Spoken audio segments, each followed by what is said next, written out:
Shalom and welcome to the Rabbi Avi Show. Thank you for listening to our podcast.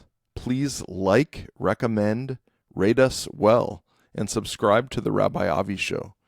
If you appreciate our efforts, please feel free to support us financially through patreon.com/horizontal media. Today's episode is called Beyond the Band Room, the Rabbi and the ER. And my guest is the ER part of that title, Dr. David Dierks. Our story starts in a junior high school band room in Chandler, Arizona. I was a 14-year-old kid on the trombone. He was a new friend from Iowa, growing up on a farm, playing the saxophone. We became fast friends, sharing music and life. But as the title suggests, our story goes beyond that. I've watched David on an incredible journey from a hardworking kid who got me one of my first jobs to an ER nurse, and then taking an uncommon path back to school to become a doctor of osteopathic medicine. He's always been an open, loving, and kind person, someone who has devoted his life to healing on the front lines of emergency medicine. It's an honor to welcome one of my best friends to the Rabbi Avi Show, Dr. David Dierks. Welcome. Yes, well, thank you, Avi. That was a very nice, succinct introduction. I greatly appreciate it, and it's been great to have you as a friend and know you for many, many years. And thank you for inviting me. It's good to see you in this arena. So let's just go back in time now.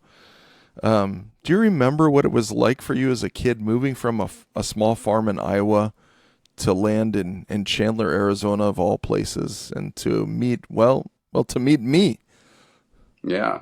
Yeah, it was a challenge. I think I was in fourth grade, I believe, when I first moved out to Chandler, Arizona, and how it affected me, it was just a culture shock is a good way to put it.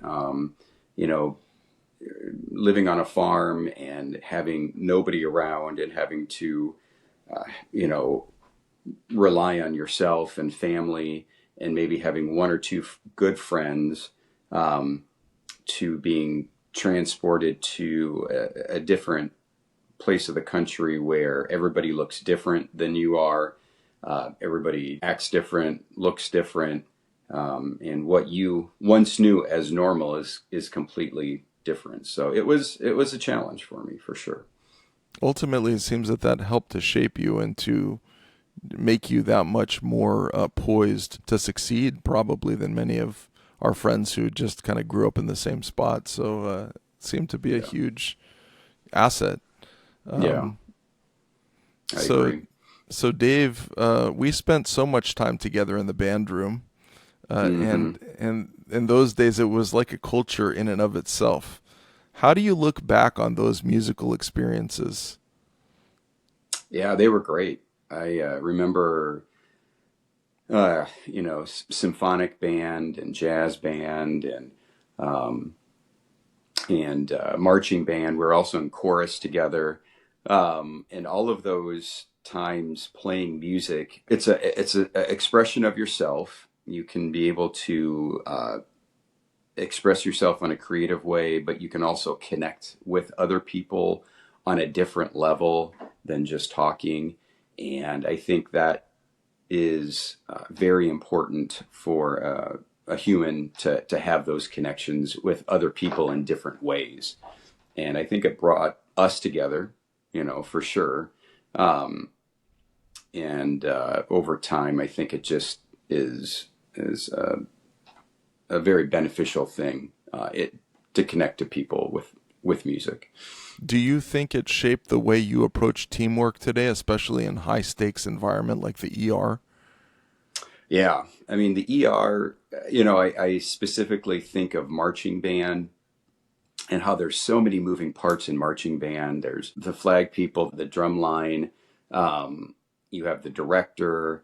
And I may not be getting all the names right. It's been a while since I've been in marching band, but you have all of these people choreographed on a field, hundreds of people, and so on that scale, it's huge. The ER is not as big, but you have so many other different people really choreographed to perform this task of caring for somebody, and we're not entertaining them, but we're caring for them, and the concept is similar.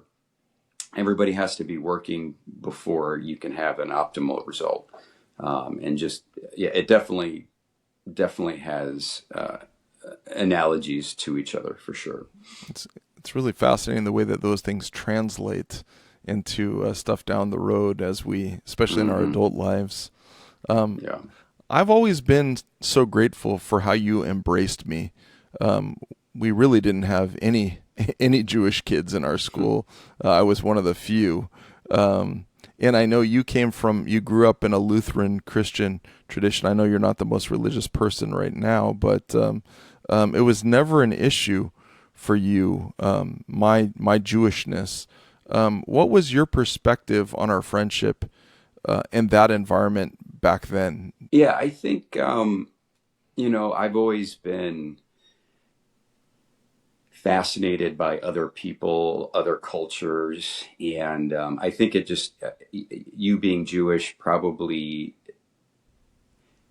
piqued my interest in your heritage and the old world. For some reason, I think the Jewish religion has this uh, old world kind of philosophy, and that interested me.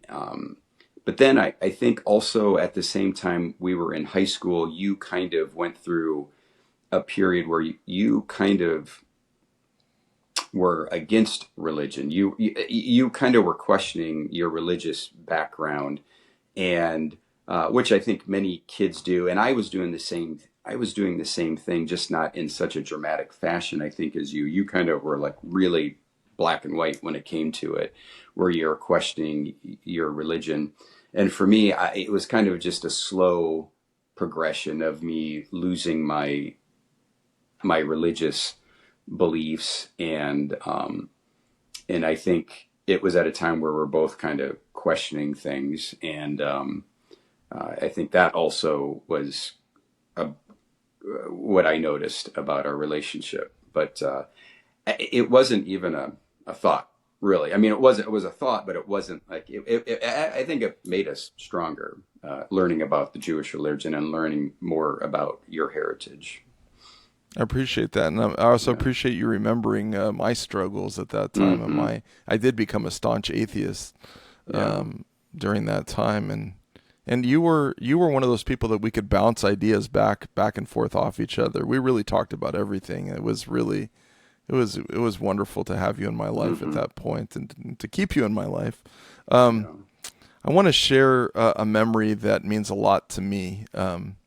There was a time, and I know you remember this too. There was a time when my family trusted you before you were even a doctor to help care for my papa, my grandfather. Hmm. What do you remember about that? It always struck me that you had this innate gift for healing and care long before you had the official titles.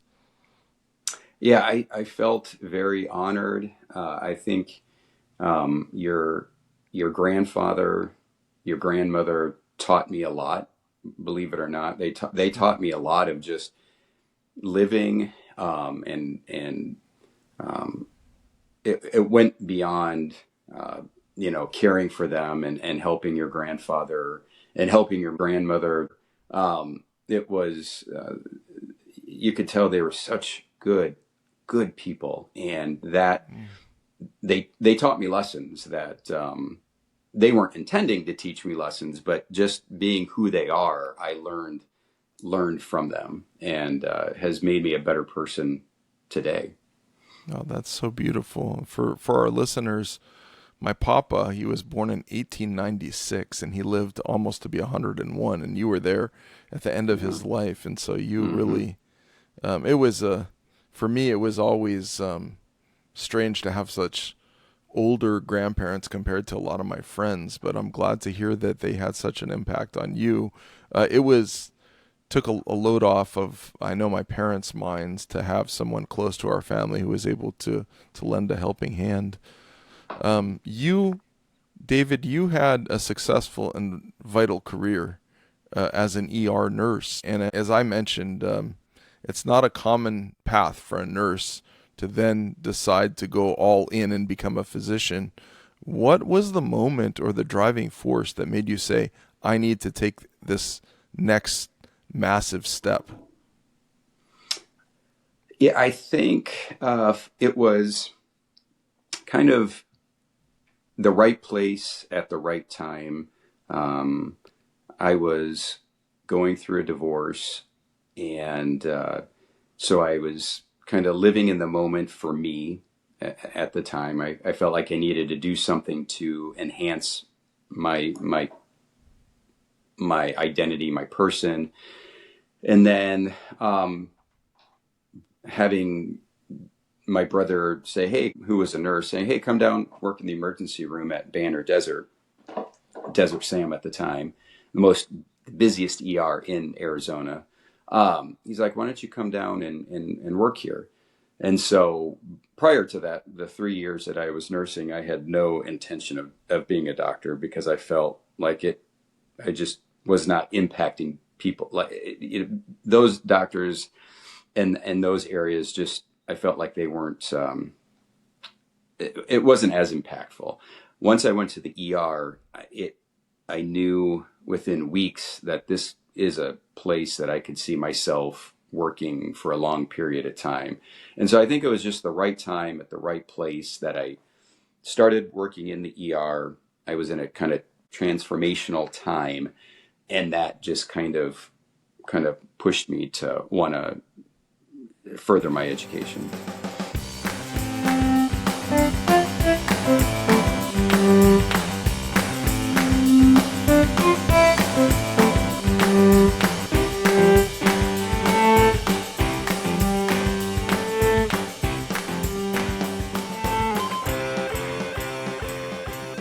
You specifically chose to be a DO, a Doctor of Osteopathic Medicine. Mm-hmm. I see this as being in tune with healing in a different way. For our listeners, can you explain what that philosophy means to you, osteopathic medicine, that philosophy, and why it was the right fit? Well, I'll briefly mention the founder of osteopathic medicine. His name was Dr. A.T. Still, and he was an MD in the 1800s around the Civil War. And all his family members were dying from meningitis. And he, at the time, the treatment was to give them mercury, which is toxic if you give it too much. And so that was the only treatment that they had to give for this ailment, for meningitis, which is a serious illness. And so they, the traditional thinking, the allopathic medicine was killing people. And so he kind of used that and started to come up with a way to help people without giving them medications. And that was where the holistic kind of philosophy came from. And he, which is a little taboo these days, but he would dig up bodies and he would put the bones all back together. He would look at all the bones and put them back in anatomical position. And then he started doing that with people that were alive. He would put the bones, the spine, the hip, the skull, all of these things back into anatomical position. And lo and behold, people would start to be cured from their ailments. And they would come from around the country to Missouri, where he was from. And he would do these manipulations on people, and they'd start to get better, and he would be healing people. And so that was the basis of osteopathic medicine, is put everybody back into their anatomical position, let the blood flow where it should, the good stuff go where it needs to go, have the bad stuff leave. And so that, and that made sense to me. You know, let's optimize what we have. This body is here. It's beautiful. and it can heal itself, And the tricky part is knowing when to do that and when to incorporate more of the Western medicine and bringing that together. So that's what attracted me to osteopathic medicine. Are you glad that you went that path? Oh yeah, yeah. I feel like, and it's been,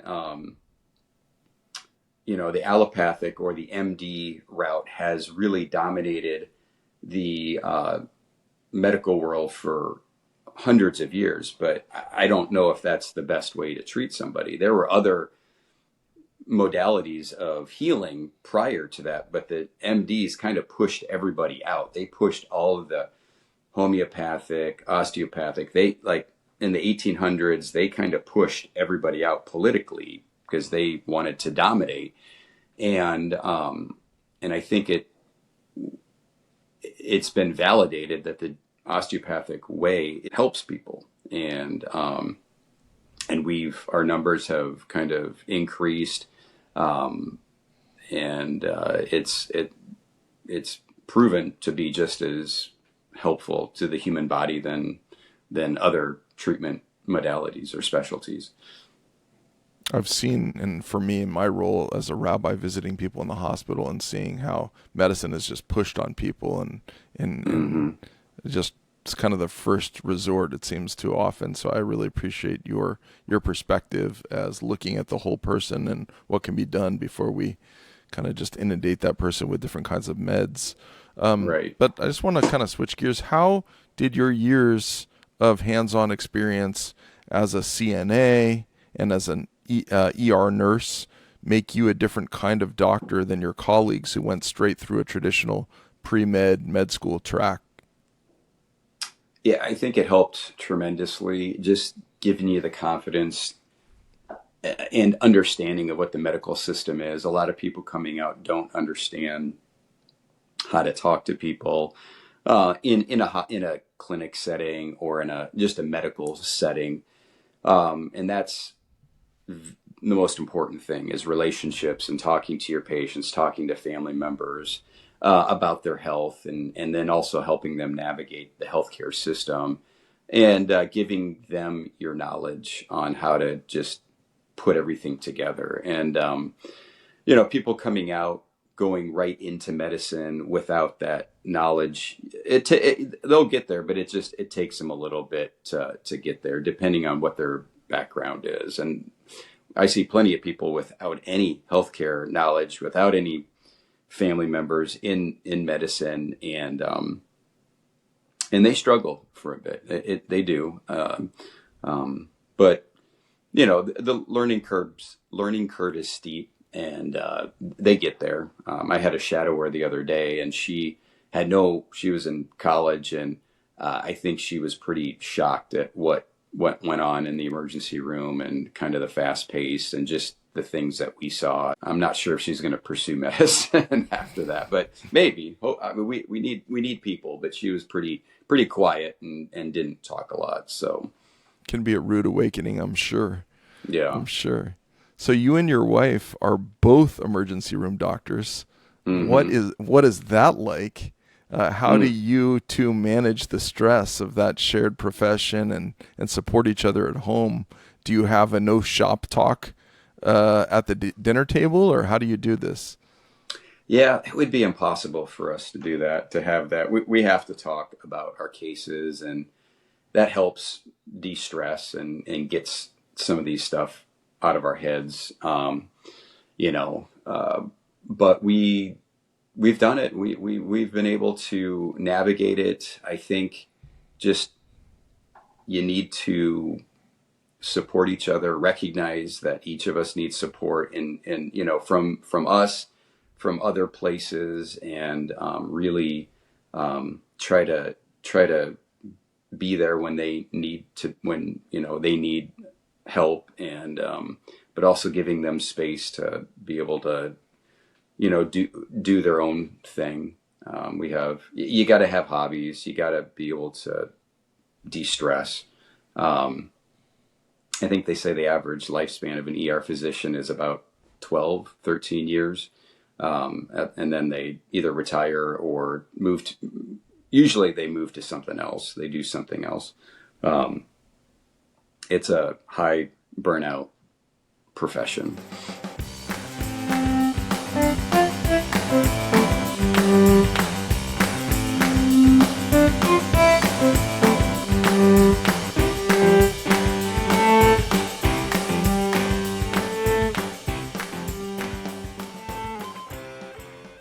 Kind of want to switch gears again. I want to kind of directly address what's going on in healthcare and hospitals, and kind of your thoughts on the future of your profession.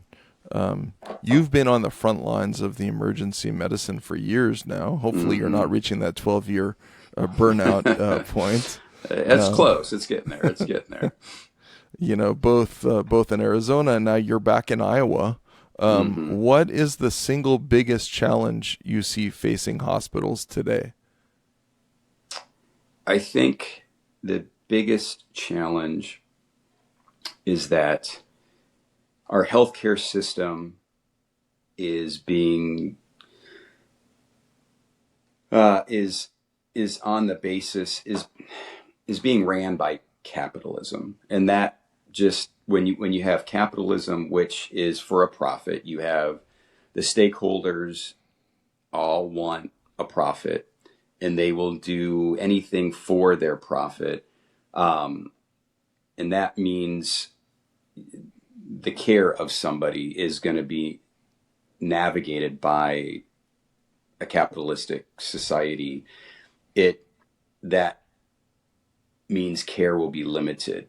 Things, they don't have the patient's best interest at heart. They have their stakeholders, their CEO, their profit margins, and I've got a million examples that I could give you where it has affected every hospital that I've worked at, and I think and I don't know what the answer is, but because of that relationship, capitalism and healthcare, in my opinion, shouldn't be together.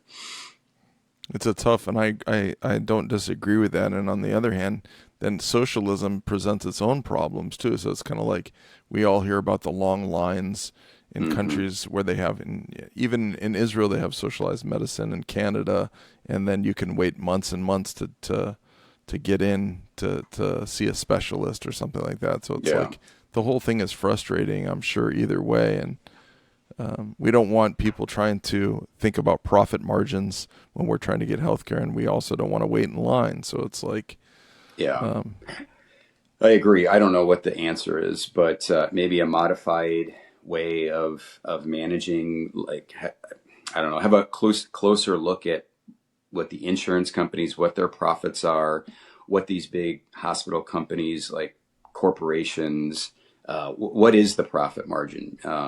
How much can we put a cap on it somehow? Is there a way to kind of do a modified approach to it, where we're incorporating some social, but also keeping some capitalism together? But is that something that you think that healthcare providers like doctors and nurses think about in their as they're trying to care for patients? Does that come into your mind a lot during your day to day? Just like how things are run? No, no. What comes into our mind is that I've got a sick patient here that nobody wants to take care of because this patient has no insurance or for whatever reason. But a lot of times comes down to this patient is too high a risk. They need this care at this community hospital, but the community docs can say, this patient is too high risk for me. This patient is too complicated. Send them to another hospital where they have the specialist. And that is an accepted practice in our healthcare field, where like a specialist can just refuse care because they're not looking at the insurance, but they can see that it's a complicated patient. It's going to cost a lot. It's just going to take a lot of resources at this community hospital, and they're going to defer it to somebody else.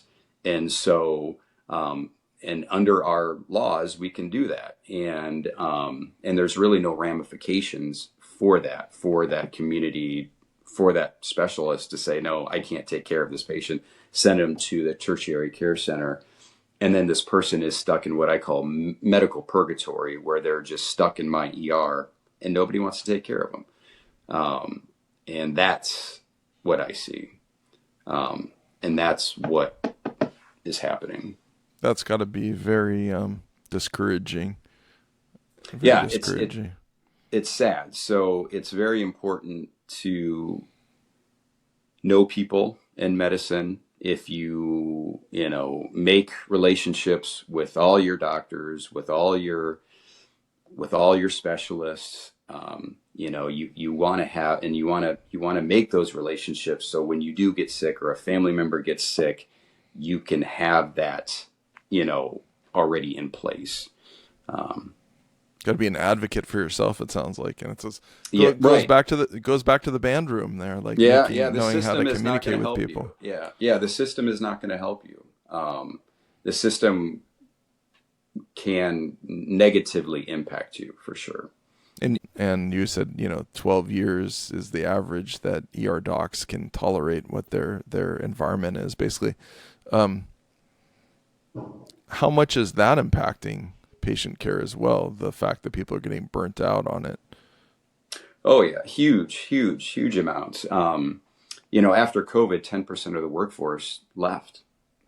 So you take 10% out of any workforce, and what's going to happen? And so you have less people wanting to go into healthcare, and you have resources being cut. It's going to, it's like I said, you want to know your providers. If your family member is in the hospital, you want to be there as much as you can to help, because you don't know who's taking care of them at times. It could be somebody from Texas who's flying in, who's going to be there for a week. All they're doing is working 12 hours a day, and then they fly back home. They have no connection to the community.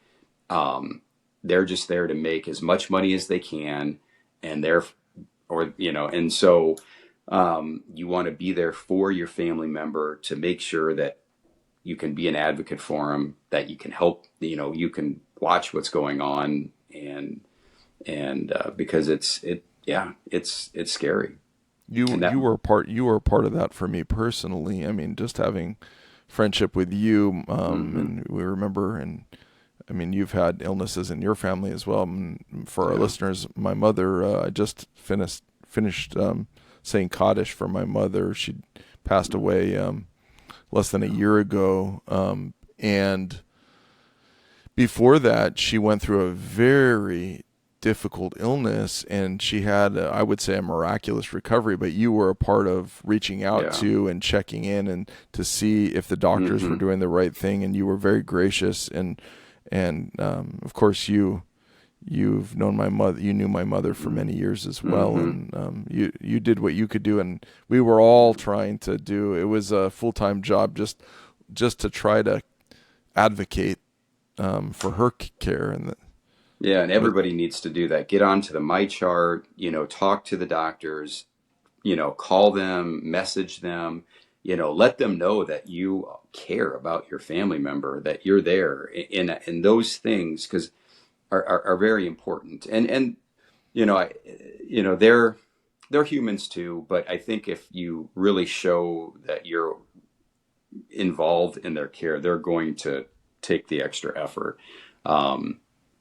and do their job correctly. But they're just, they're humans. A lot of them, again, are burnt out. A lot of them are working extra hours. A lot of them are doing a lot of things that are above and beyond. And so that kind of plays into it. So it, How does practicing medicine in Iowa compare to your time in Arizona?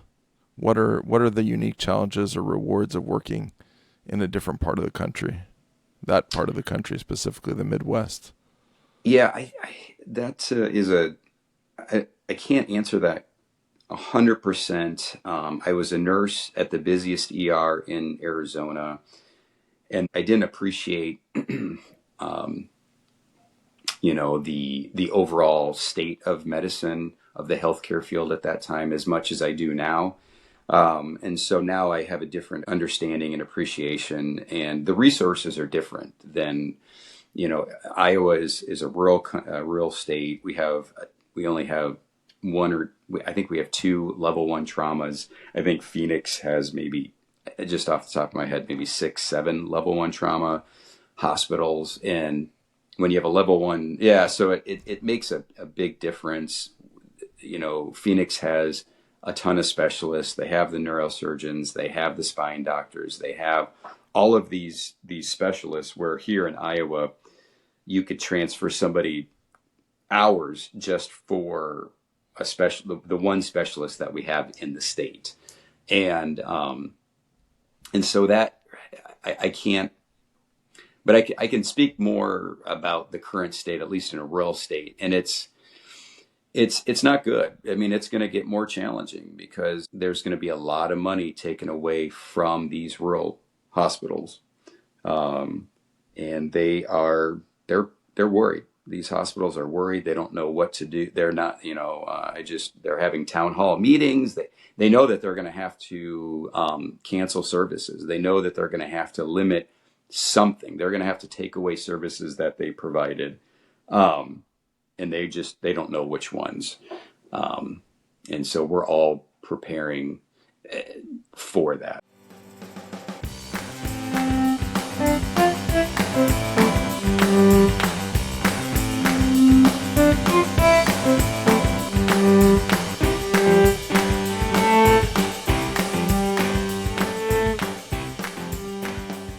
It feels like the relationship between the public and the medical profession has been under strain in recent years. As a doctor who sees people at their most vulnerable, how do you navigate that, and how do we rebuild that trust? My input on that is, I guess, the majority of people in the healthcare field, overwhelming majority of the people that go into the healthcare field, are there to help people. It's unfortunately the system kind of changes people, and how that can change people is the sad thing. And trying to, but I would say, again, the majority of people want to help people. And so we should focus on that. Focus on that. Yeah. And there might be one or two people that you just can't connect with, but try to, I guess I feel that if they're not being if they don't have that caring kind of mentality, it's probably because they've been beaten down by the system, and this is their defense mechanism, because they feel like they can't do what they want to, how they can help people. They're not able to do that anymore because the system doesn't allow them to do that anymore the way that they used to. And so it's probably a defense mechanism. So that's how I rationalize it in my head. If I'm a patient, I'm like, you know what, these are good people. They went into it for a good reason. My mom would say that you got to have faith. That's what my mom would say. You got to have faith. She's a nurse also. She is a nurse and religious and faith person. But she would say you got to have faith in your providers. You got to have faith that they're going to be doing the right thing. That's good to hear. Actually, along those lines, and you've talked about some of the things that worry you quite a bit. What makes you hopeful for the future in your profession? I believe that we are adapting. We will adapt. We have to adapt. We have to adapt to the environment, the political environment, to the financial environment. I think there will always be caring people that go into medicine. I think we all have to have a little bit of grace, knowing that things may not run as effectively as they once did. But I think we will adapt. Another thing I do see is something that's, beneficial in the horizon is that we are getting more schools that are training what we call our APPs, or Advanced Practitioner Providers, which would be our nurse practitioners and our PAs. And so they are filling a void, at least here in where I live and many places in Iowa, that APP is filling the void of the general practitioner. So where before, let's say 10 years ago, you just couldn't find a general practitioner. And now we're opening a lot of schools, and these schools are educating these APPs to become general practitioners. So now the access to that is really grown over the last 10 years. So that is something that I think we have adapted to. Just one of the examples that we have adapted to, and it's working. That's really good to hear. Getting deeper into that, how is technology like AI-driven diagnostics or tools changing what you do in terms of day-to-day in the ER? It hasn't reached us yet in the ER too much. Technology definitely has added a level of complexity with the computer charting and all, sitting at the desk for long periods of time and charting. It has opened up communication between hospitals and physicians, and it has taken us away from the patient. I'm hoping that AI will help reverse some of that and actually be able to put us back into the patient's room a little bit more. It'll take some of that charting, some of that documenting, and at least for the ER physician, and help us get back to the bedside and physically helping our patients. So it hasn't yet helped, but I think it will. That sounds promising, because you're probably going to be able to speak into something and just tell it all this stuff, and it should do a lot more charting for you, I would imagine. Exactly. And in real time, it'll be able to generate a documentation of the event, of the visit, without me sitting at a desk typing or dictating. It'll do it in real time. And I think that will translate into more direct patient care. This is a magic wand question. If you had the power to change one thing about the U.S. healthcare system to fix it for the next generation, what would that be? Yeah, I think taking politics out of it, and not having the whims of any politician affect how we deliver healthcare. Just removing, having it, if it could be an independent structure that is not governed by profit or politicians, I think that's would beautiful. be, if we could do that, which I don't think will happen, but it would be nice. Well, you never know. You never know. What advice would you give to a young person today? Maybe someone like we were back in high school who is thinking about dedicating their life to medicine. What would you say? That's a great question. And I think that talking to as many people as you can, talking to anybody in the healthcare field, talking to nurses, to techs, to doctors, researching, reading books, getting as much knowledge as you can, shadowing, if you can. All of these things will help, so you can have an understanding of what you're going to go into. I think if you have that and you're comfortable with it, then you'll be okay. But I see people that go into medicine, go into healthcare, and they did it just for a job, or they did it because they thought they would make money. And they're the ones that just are very unhappy at work. And you can tell it. You can tell that they're unhappy. You can tell that they don't enjoy people. They don't enjoy talking to people. They don't enjoy taking care of people.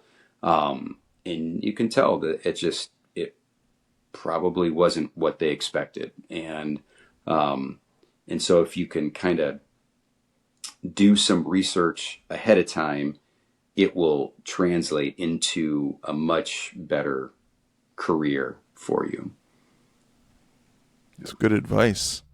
You and I have known each other for well over 35 years.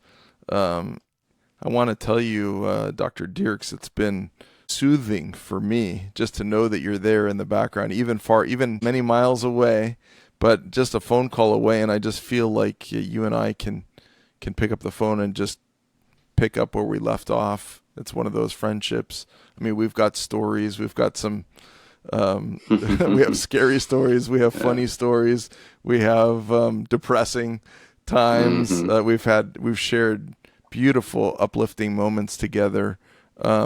Tell me on your end about our friendship. Yeah, I think, having somebody in your life that for so long, it's a grounding force for me, knowing that maintaining a friendship is something that keeps you grounded, and you can get lost in yourself, and at least and having friends and knowing that it's a safe place to tell my friends things and to have that relationship, and to know that I can call you at any time is a comforting feeling that we don't expect what that's going to mean 35 years later. At the time when we were in junior high, we just wanted somebody to ride to school with, or to go to lunch with, or ditch class with. We did all of those, didn't we? Yeah, but over the years, it means way more than that. It's this kind of connection that I think humans need, and it to me it's a like I said, it's a grounding force, and it makes me accountable, and I think we all need. I need that. Well, you really made me accountable when I'd have to be standing outside my house before 6 a.m. and you'd come pick me up in your Dodge or your pickup truck, and we had to be like at school at 6 a.m. in the band room in high school. Anyhow, those are that's almost I'm having some post-traumatic stress from from that. But you are such a blessing, and I tell you, we tell each other how much we love each other when we speak, and there's something about that. After all these years, this is really a final thought here. After all these years in the ER, seeing humanity at its best and its worst, what's the one lesson you've learned that you carry with you every day? I still love people. I enjoy people. I enjoy taking care of people. I enjoy holding their hands in the time of need. I think we need these connections, and that human, even though we have all this technology and we have all of these things, we still need human bonding, and it's still there. I still have hope in life and humans, and it is just reassured every day that I go to work. I wouldn't change it. I still enjoy people, and I think there is hope for the human race. That's good to hear. It's good to hear. And my prayer for you is that you will have the strength to continue helping people along with your dear wife, and that your insight that we've just shared with our listeners will help to create a more prepared environment for patients, and so that we can be partners with our physicians, with our nurses, and with all of our healthcare providers, promote good health, and we promote love for each other and support for each other. So thank you so much, Dr. David Dierks, for gracing us on the Rabbi Avi Show. May you be blessed for many more years to come, and the best of health, and I look forward to giving you a big hug, hopefully soon. Give you a big hug right now. Thank you, all right. Avi.